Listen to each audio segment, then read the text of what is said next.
for the name of Christ. For us, if we're inconvenienced or we don't have comforts, we're persecuted.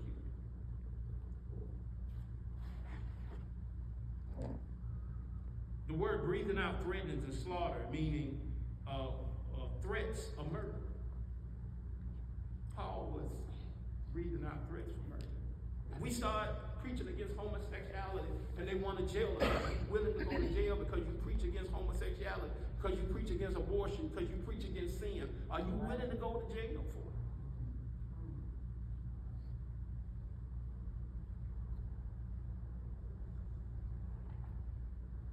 it? He sought Christians to arrest them and put them in prison. Even the worst enemies of the church are not beyond God's reach.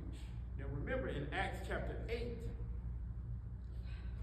let me back up here. Remember Jesus told the apostles that you shall be witnesses unto me, both in Jerusalem, Judea, and unto the uttermost part of the earth. Jesus was telling them it's going to start home. It's going to start in Jerusalem. It's going to start in Pensacola. Then it's going to go to the state of Florida. Then it's going to go to the southeastern United States. And then it's going to go all over the world. The Bible tells us in Acts chapter 8 that the Bible tells us let's turn to that real quick. Acts 8 in chapter 1.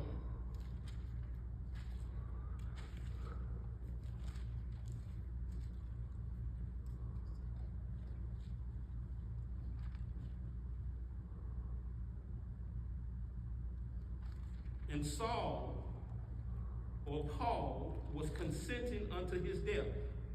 What this is talking about in chapter 7, Stephen, the first deacon, was stoned and killed for Jesus Christ.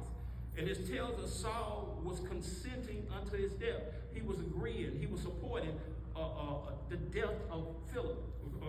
And at that time, there was great persecution against the church, which was at Jerusalem. And they were all scattered abroad throughout the regions of Judea and Samaria, except the apostles. So God had already said that he was going to spread the gospel and going to start at Jerusalem. So now what God has to do is send fire to get people to move.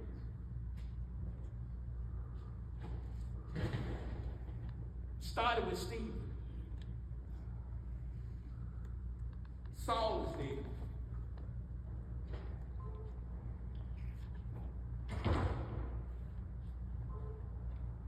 So God allowed persecution. Verse 4 says, and therefore they were scattered abroad everywhere, preaching the word of God. God calls persecution for people to scatter.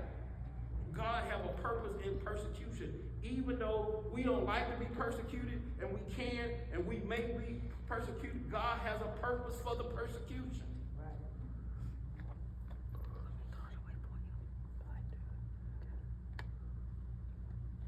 And let's go back to